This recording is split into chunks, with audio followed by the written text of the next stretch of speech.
चरणारविंदों का आश्रय ग्रहण करके नित्य निरंतर माया जनित समस्त बंधनों को काटकर अपने आप में मुक्ति का आनंद प्राप्त करते स्वात्म वृंद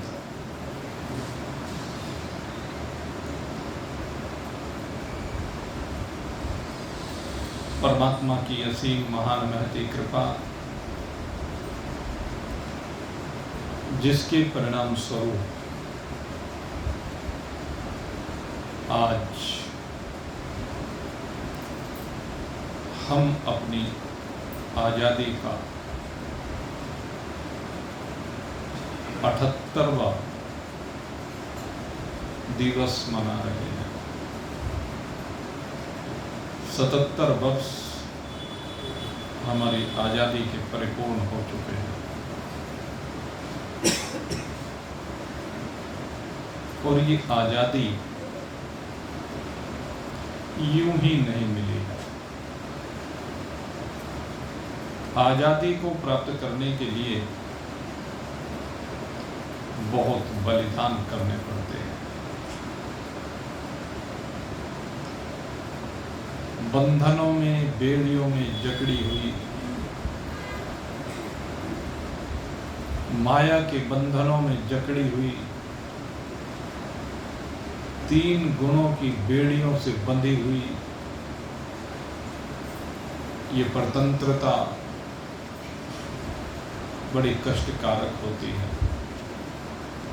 बड़ी दुखदायी होती है। और इस दुख को जिन्होंने सहन किया है, हम तो केवल उसका वर्णन मात्र करते हैं, और वर्णन करते हुए उस दुख की वह अनुभूति हम नहीं कर सकते जो अनुभूति उन्होंने की है, और उनके अंदर जो भावना रही है, जिसके कारण उन्होंने हमारे लिए अपने आप को समर्पित कर दिया। उस बलिदान को हम कैसे भूलें? उन्होंने हंसते हंसते अपने सीने पर फिरंगियों की गोलियों को खाया। हमारे पूर्वज जिन्होंने अपना वो अमूल्य योगदान दिया, उन्हीं की वजह से आज ये दिन हम देख पा रहे हैं। तो ऐसे स्वतंत्रता सेनानियों को हम हृदय से श्रद्धा सुमन अर्पित करते हैं, उनको कोटि से नमन करते हैं। और अगर यदि देखा जाए मेरे मित्रों, तो माया के बंधन में हम सब भी तो बंधे पड़े हैं। वेदांत दर्शन आजादी का ही एक संघर्ष है। जिस प्रकार से हमारे वीरों ने, हमारे पूर्वजों ने संघर्ष करके ये आजादी दिलवाई, वैसे ही साधक को संघर्ष करना पड़ता है।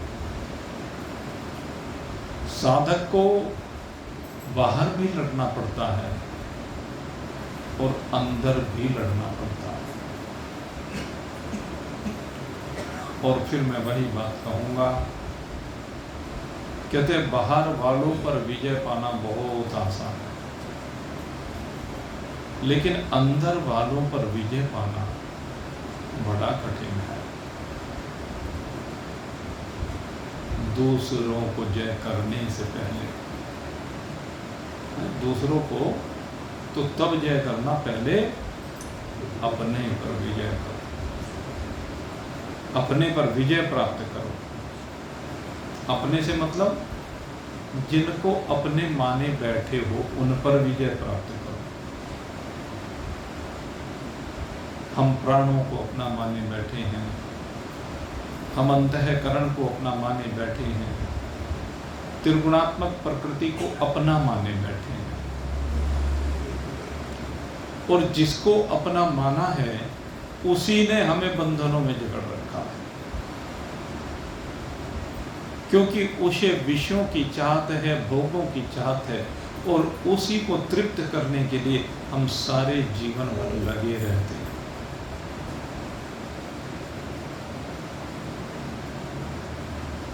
इन प्राणों की भूख को मिटाने के लिए सारी जिंदगी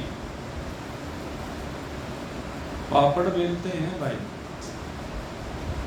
इन ज्ञानेंद्रिय कर्मेंद्रियों को तृप्त करने के लिए, इन्हें मनोवांछित भोग परोसने के लिए, शब्द स्पर्श रूप रस गंध ये भोग परोसने के लिए सारी जिंदगी तपस्या करते रहते हैं।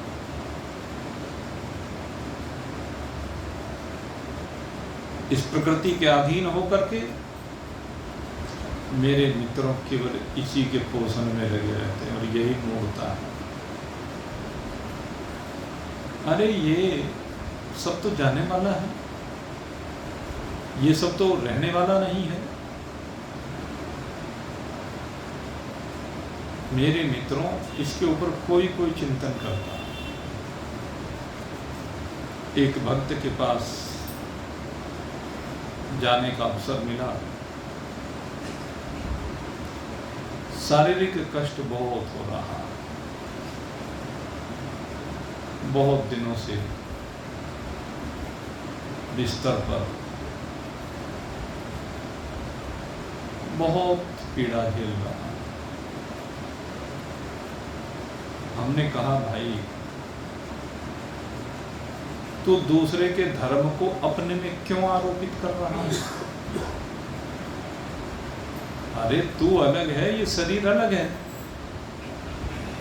शरीर के धर्मों के साथ अपने आप को मत जोड़। तुम आत्मा हो। ये शरीर तो एक मशीन है, पुरानी होने पर जंग लगता ही है, पार्ट्स में टूट फूट होती ही है। जब पार्ट्स आपस में टकराते तो घिसते ही हैं। क्यों रोता है? रोने की आवश्यकता नहीं है। जैसी मशीन हो गई है उसी से काम चलाना सीखो। अब पुरानी होने पर ये मशीन भाई गड़बड़ तो करेगी, चूं चूं तो करेगी। कभी हाथ टूट जाएगा, कभी पैर टूट जाएगा, कभी आंख में गड़बड़, कभी कान में गड़बड़, कभी नाक में गड़बड़, कभी पेट में गड़बड़। भाई पुरानी जब मशीन है तो ये गड़बड़ तो होगी ना। कौन ऐसा है जो इस गड़बड़ को रोक सके? तो इसी के साथ जीना सीख लो। ये रोते रोते क्यों जीते हो? रोते रोते जी ही नहीं सकते, रोते रोते तो मरोगे।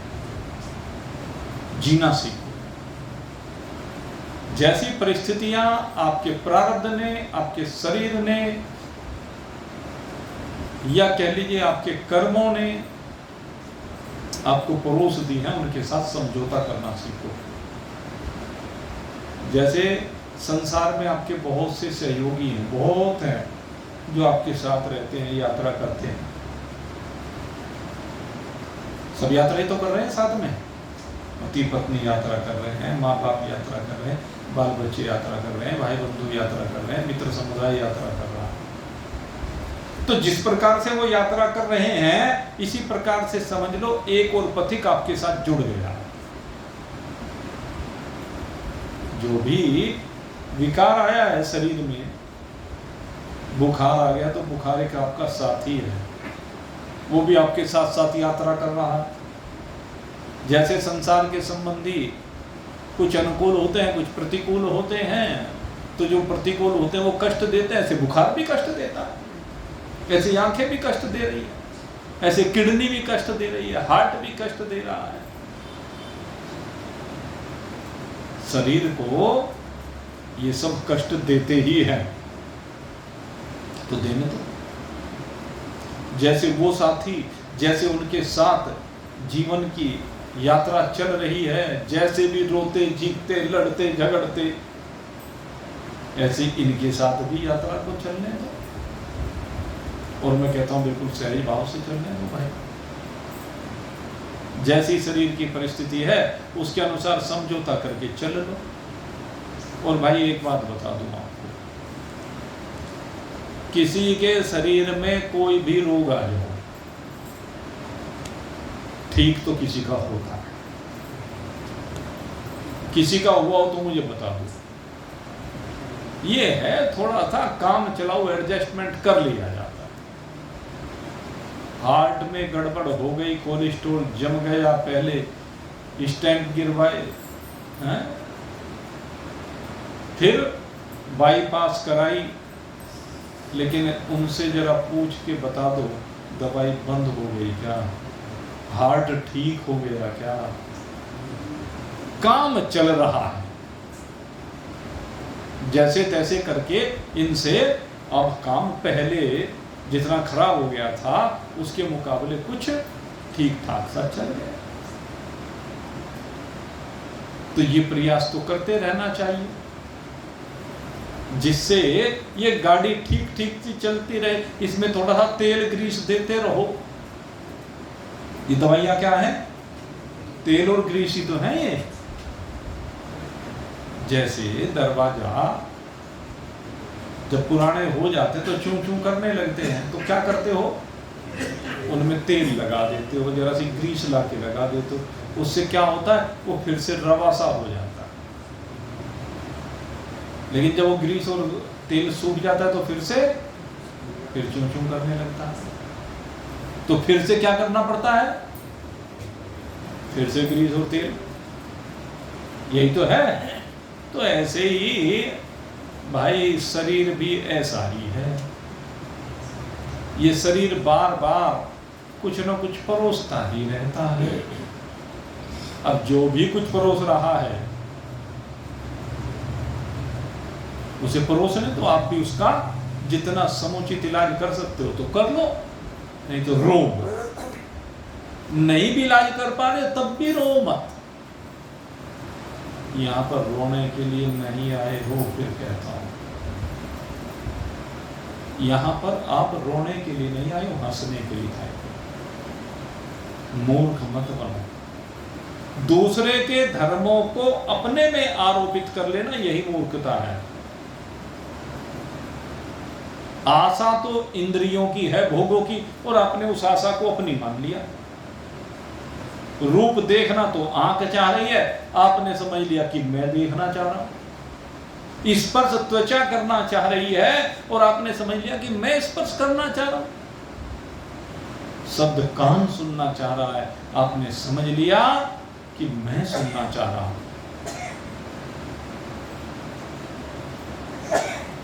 रस रसना लेना चाह रही है, आपने समझ लिया कि मैं पदार्थों में रस ले।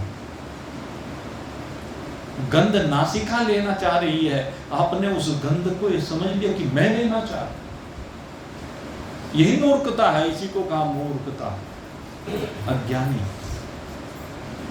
कहते हैं जो इनको अपना मान लेता है वे अज्ञानी है, और जो परमात्मा को अपनी वास्तविकता मान लेता है वो ज्ञानी है।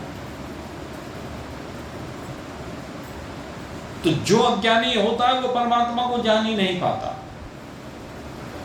अब जानंती मामोढ़ा,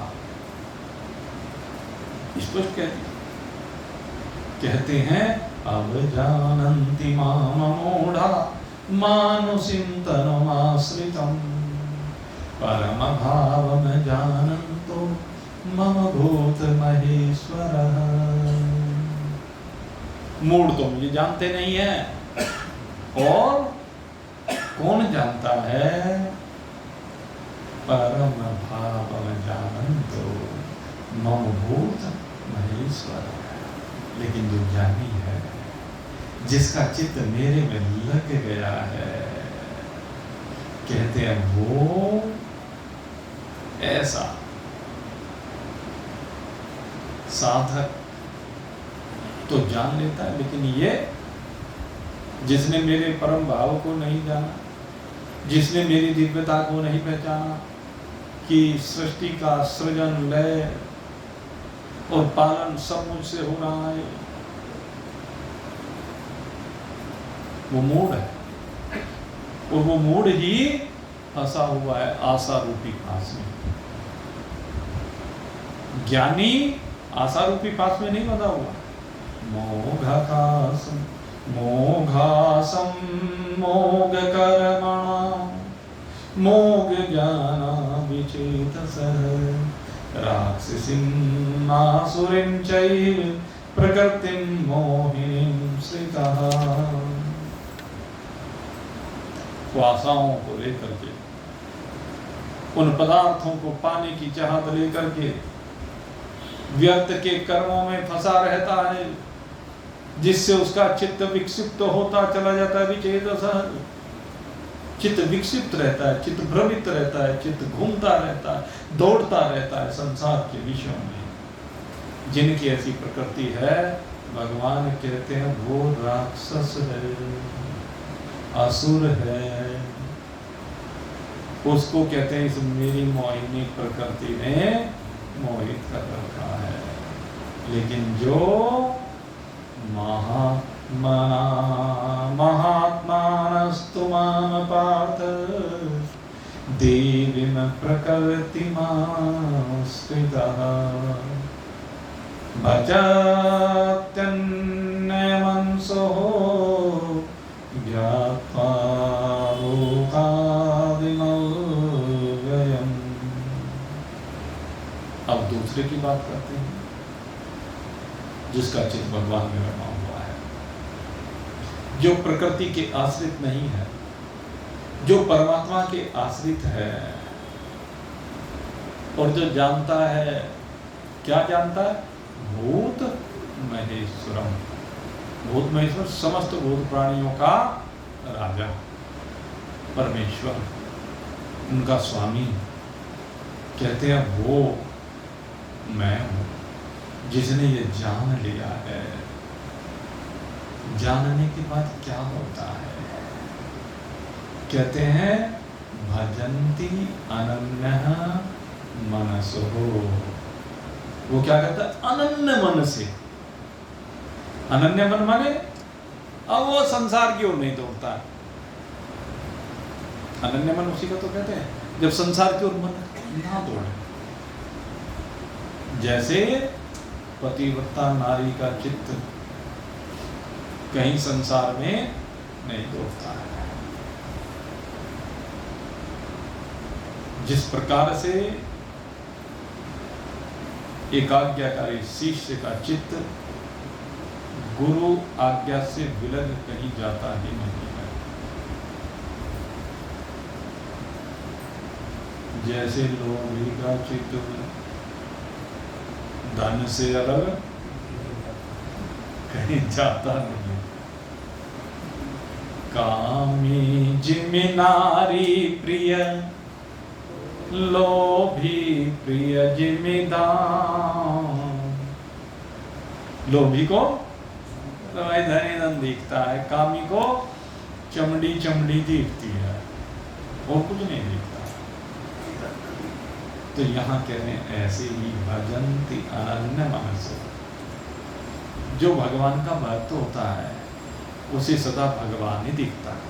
वो हर चीज में भगवान को दिखता है, सर्वत्र भगवत चर्चा करता है, भगवान के अलावा कोई चर्चा नहीं करता।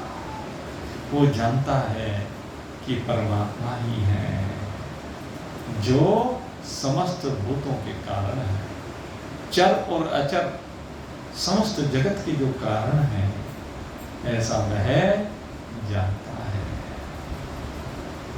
और वो जानने वाला जो ज्ञानी होता है, सततम कीर्तयन्तो मां, सततम कीर्तयन्तो मां यतन्तश्च दृढव्रतः नमस्यन्त च माम भक्त्या नित्ययुक्ता उपासते। कहते हैं निरंतर, सततम यानी निरंतर। क्या करता है? कीर्तयन्तो माम,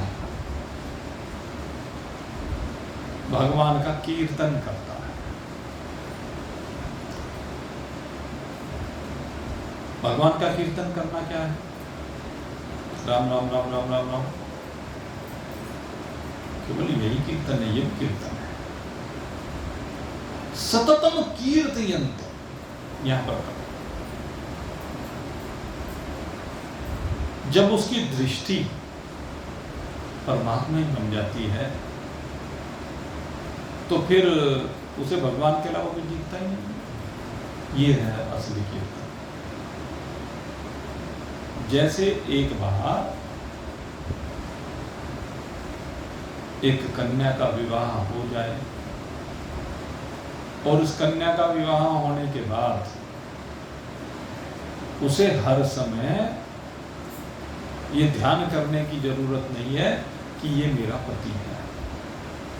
संसार के सारे काम करते हुए भी क्या कभी वो अपने पति को भूल जाएगी? कभी भी किसी को भी कहे कि भाई तेरा पति कौन, तो फट से जवाब देगी। उसका निश्चय दृढ़ हो गया कि ये मेरा पति है। उसका पक्का निश्चय है। ये है असली कीर्तन। जब आपका पक्का निश्चय ये हो जाए कि भगवान ही हमारे पतिदेव हैं। एक बार भगवान को मान लिया कि वो हमारे पति हैं, सच्चा पति तो वही है। गोपियों ने क्या माना? यही तो माना। उन्होंने यही तो प्रार्थना की, हे महाकात्यायनी, ये नंद गोप का सुत नंद गोप सुतम देखो। ये जो नंद गोप का बेटा है कृष्ण, बस यही हमारा सब कुछ है, हमने इसको स्वीकार किया। बस हमें इसके अलावा किसी दूसरे का चिंतन ही ना बने। इतनी शक्ति हमें माता दे दो। तो आदि शक्ति है माता भवानी, इसलिए हमें वो शक्ति दे। अब वो शक्ति उनसे मांगी और उस शक्ति को मांगने के बाद उनका ध्यान परमात्मा में, कृष्ण में। लेकिन क्या वो अपने बच्चों का पालन नहीं कर रही थी? गोपियां क्या अपने बच्चों का पालन नहीं करती? क्या गाय का दूध नहीं दूहती? क्या घर के काम धंधे नहीं करती? कहते काम सब हो रहे हैं, लेकिन उन्होंने क्या मान लिया है कि अब जो भी कुछ हो रहा है वो हम कृष्ण के लिए कर रहे हैं। उनका निश्चय पक्का है। बात है निश्चय पक्का होना। जैसे आपका पक्का निश्चय हो जाता है घर मेरा है, ये निश्चय पक्का है कि कच्चा है? पक्का है ना? ये बच्चे मेरे हैं, निश्चय पक्का हो जाता है कि कच्चा रहता है? ऐसे ही भगवान मेरे हैं, मैं भगवान का हूं, ये निश्चय पक्का हो जाए। मैं तेरा हूं तू मेरा, मैं तेरा हूं तू मेरा, मैं तुझ में हूँ तू मुझ में है। मेरी विनती बारंबार, हरि आ जाओ एक बार। मेरा छोटा सा संसार, हरि आ जाओ एक बार। मेरा सीधा सा निर्णय, पक्का निर्णय।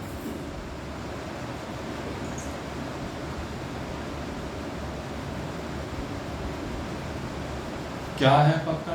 तस्मात् सर्वेषु कालेषु मामनो स्मर।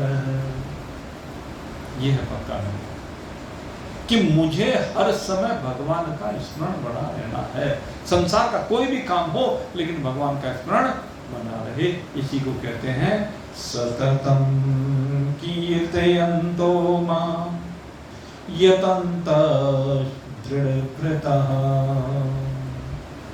और कैसा है वो? दृढ़व्रता है, अपने निश्चय पर दृढ़ता के साथ अड़ा खड़ा है, पीछे नहीं हट रहा है। दृढ़व्रता, कोई कितना ही प्रयास कर ले वो पीछे हटता नहीं है। जब भगवान ने रास के लिए पुकारा, सब गोपियां दौड़ दौड़ के चल दी। और जब गोपियां दौड़ रही थी, एक गोपी के पति ने उसको अंदर बंद कर दिया, बाहर से सांकल लगा दी। चल कैसे जाएगी? और जब नहीं बात बनी, उसका निश्चय तो दृढ़ था। कहने लगे क्या हुआ? तुम मुझे इस मकान के बंधन में बांध करके सोचते हो कि मैं बंध गई? नहीं, ये कृष्ण दीवानी। कहते कोई बात नहीं, जैसे ये मकान बंधन है, ये शरीर बंधन है, आत्मा तो बंधी हुई नहीं है। इसलिए वो उसी समय कहते मैं इस शरीर को ही छोड़ देती हूं, मुझे तो कृष्ण से मिलना है, मेरे कृष्ण ने मुझे बुलाया है। आज तो एक रूपता की बात है, आज तो भेद भ्रांति निवृत्त हो जानी है।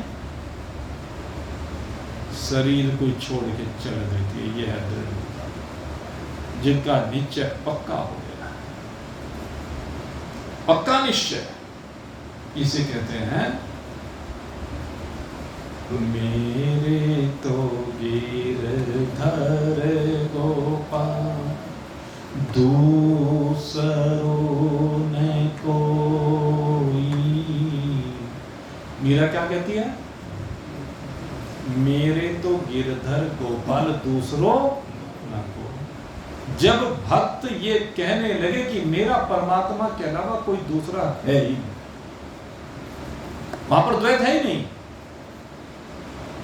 चराचर जगत में उसे परमात्मा के अलावा कुछ भी नहीं दिखता। रास में यही तो हुआ है, दृष्टि बदल गई, शरीर वाली दृष्टि नहीं रही। शरीरों को देखें तो क्या दिखेगा?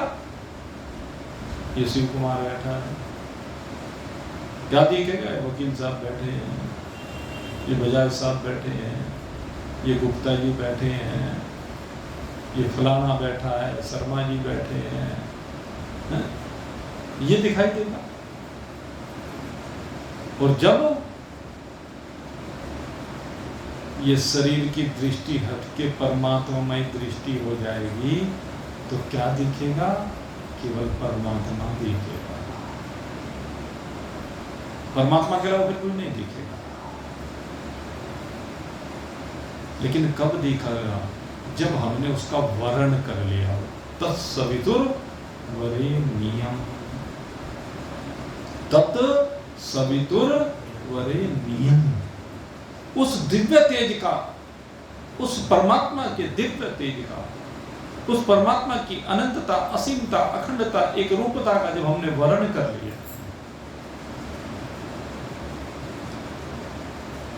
जब हम उसका वर्ण कर लेना तो वो भी हमारा वर्ण कर लेता है। यही है विधि, हम उसका वर्ण करें। जब 16,100 राजकन्याओं ने देखा कि नरकासुर की कैद से हमें मुक्त करा दिया है। ये नरकासुर क्या है? नरक में ले जाने वाला असुर। कौन है नरकासुर? शब्द स्पर्श रूप रस गंध के माध्यम से बांधने वाला असुर, 3 गुणों में बांधने वाला असुर। लेकिन जब जीवन में भगवान का प्रवेश हो जाता है तो नरकासुर का संहार हो जाता है, और नरकासुर का संहार हो जाता है तो फिर ये पंचभूतों के विकार बांधते नहीं है, 3 गुणों के विकार बांधते नहीं है, आजाद हो जाते हैं। वे 16,100 राजकन्याएं कहती हैं कि हमने तुम्हारा वरण कर लिया, अब तुम भी हमारा वरण कर लो। हमने तो तुझे चुन लिया परमात्मा सारे संसार में, और तू भी हमें चुन ले। बात तो यही है ना। अरे परमात्मा ने तो सब कुछ चुन रखा है पहले, परमात्मा ने तो चुन रखा है, तू ही नहीं चुन के देता। सबसे बड़ी समस्या ये है। भगवान कहते तू चुन ले मुझे, तू ये संसार को चुनता फिरता है, ये मेरी घरवाली है, मेरा घरवाला है, ये मेरा बेटा है, ये मेरी माँ है, पिता है, भाई बंधु, ये सब है तेरे पास, भगवान को छोड़। गड़बड़ यहाँ पे। और अगर यदि तू ये समझ ले कि भगवान ही मेरा है, तो सारे भगवान ही बन जाएंगे। तो ये बता, सब में भगवान के अलावा कुछ नजर ही नहीं आएगा। ये ज्ञानमयी दृष्टि है, ये परमात्मयी दृष्टि है। कहते हैं इसलिए चराचर जगत में मुझे देखते हुए, मेरी महिमा को देखते हुए, मेरे नाम और गुणों का निरंतर संकीर्तन कर, मेरे नाम का और मेरे गुणों का। कौन से गुणों का? कौन से गुण? जो भक्तों को दिखाई देते हैं, जिनके लिए भगवान यहाँ पे आ जाता है अवतार लेकर के और लीलाएं करता है। कैसी लीलाएं करता है, एक से बढ़कर एक। कब करता है? जब प्रेम हो जाता है। प्रबल प्रेम के पाले पड़कर प्रभु को नियम बदलते देखा।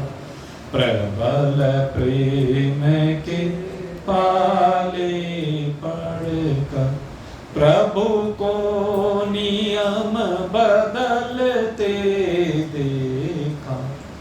अपना मान रह जाए, भक्त का मान न टलते देखा। प्रबल प्रेम के पाले पड़कर प्रभु को नियम, जिनके चरण कमल कमला के कर तल से न निकलते देखा। जिनके चरण कमला के कर तल से न निकलते देखा। उनको ब्रिज कुरील कुंजन में कंटक पथ पर चलते देखा। कहाँ चल रहे हैं? ब्रिज की झाड़ियों में, ब्रिज की कटीली झाड़ियों में कांटे पड़े हुए, लेकिन उन कांटों में ही दौड़ रहे हैं। क्यों क्यों दौड़ रहे हैं? क्योंकि भगवान ने उन गोपियों को चुन लिया, उन गोपों को चुन लिया। काहे के लिए चुन लिया? कि ये मेरे हैं, मेरे भक्त हैं, मेरे प्रेमी हैं, इसलिए मैं इनको चुन लेता हूं और इनके साथ अब लीलाएं करता हूं। इनको अपना सानिध्य प्रदान करके इनको आनंद प्रदान करता हूं।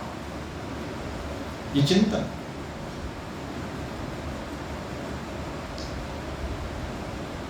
प्रबल प्रेम के पाले पड़कर प्रभु को नियम बदलते देखा। जिनका ध्यान बिरंची शंभु, जिनका ध्यान बिरंची शंभु, सनकादिक से न संभलते देखा। कैसा है? ध्यान करने बैठते तो बिरंची के भी ध्यान टिक नहीं पाता, ब्रह्मा जी का।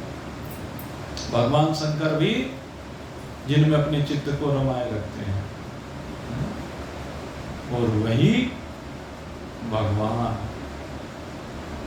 क्या क्या खेल खेलते हैं उस ब्रिज की भूमि पर।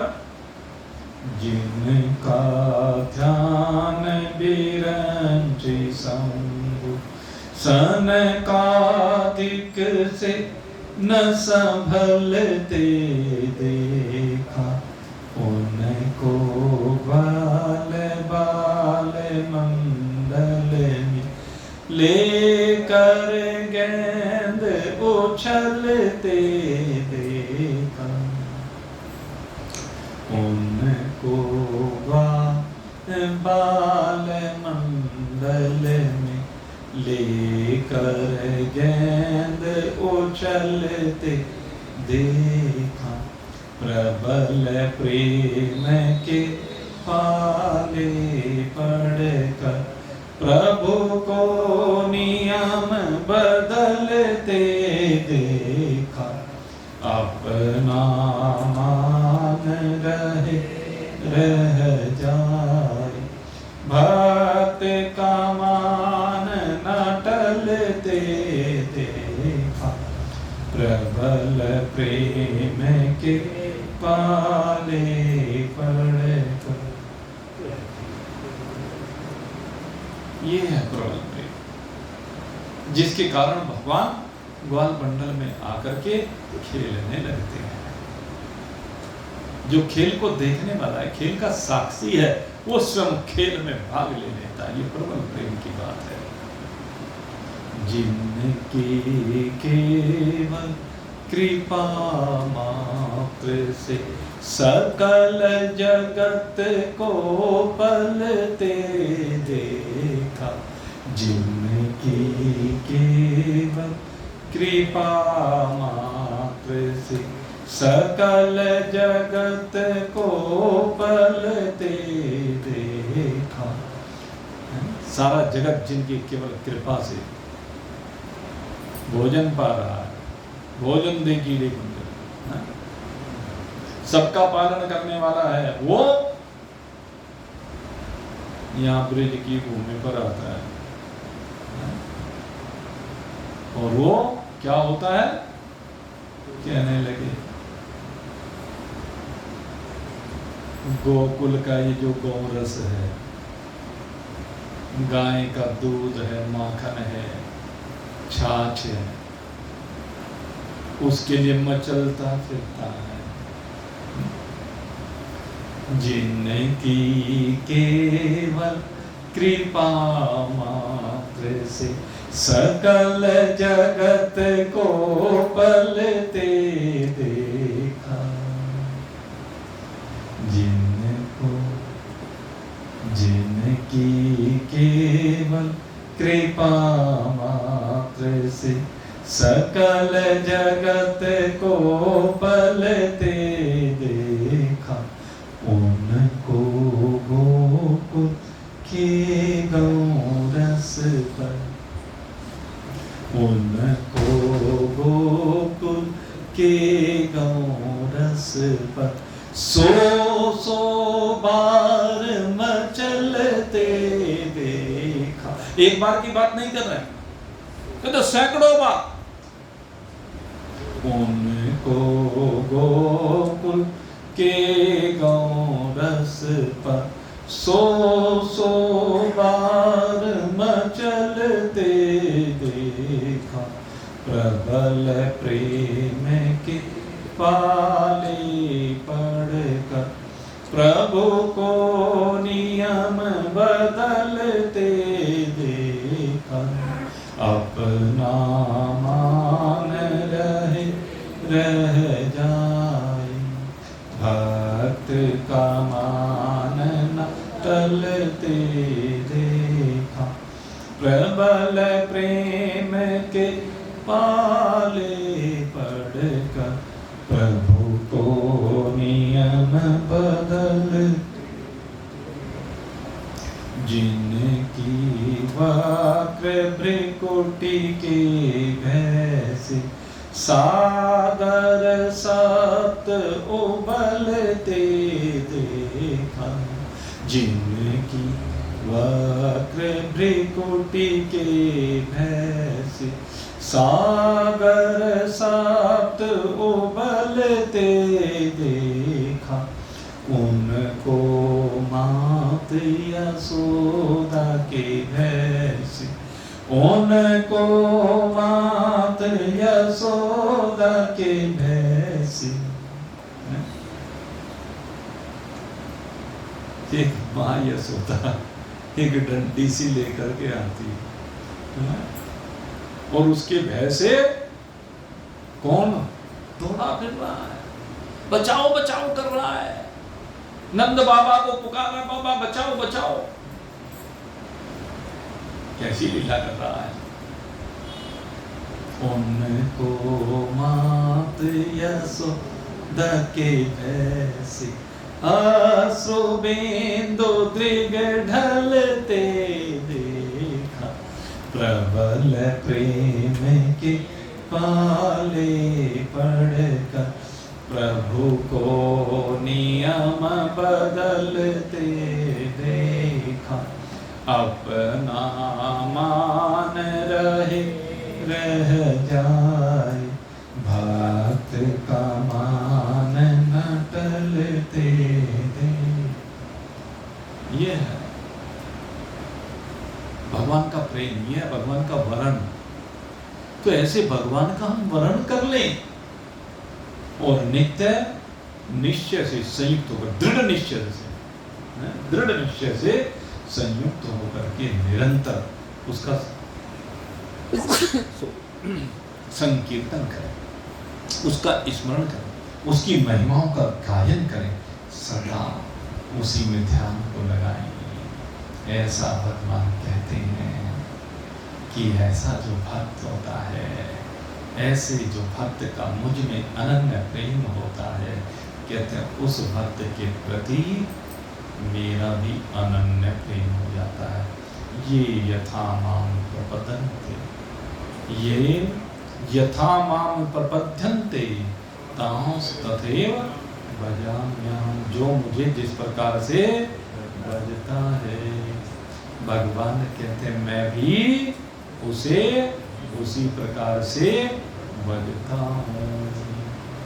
यही भगवान समझा रहे हैं। तो इस प्रकार से ये भगवान की भक्ति हमारे जीवन में समाहित हो। हमारे जीवन के लिए ये भक्ति आनंददायी है। ये भक्ति हमें ईश्वर के साथ मिलाती है। बस एकाग्रता चाहिए, चित्त को इधर उधर से हटा करके बस एक परमात्मा में लगा दीजिए, फिर देखिए भाई कैसा दिव्य आनंद आता है। इस आनंद का वर्णन नहीं कर सकते। ये आनंद शब्दों में व्यक्त नहीं किया जा सकता, क्योंकि आनंद असीम है, इसकी कोई सीमा नहीं। ये आनंद अनंत है, इसका कोई अंत नहीं। ये विलक्षण आनंद है, दिव्य आनंद है, अलौकिक आनंद है। इस आनंद को लीजिए और जैसे ही इस आनंद को लेना प्रारंभ कर देंगे, सारी सृष्टि आनंद में हो जाएगी। रस में सब संसार लगेगा, जब रस में तो डूबेगा। इस रस में जब तू डूबेगा तो बस रस में ही हो जाएगा। रस के अलावा कुछ भी नहीं रहेगा।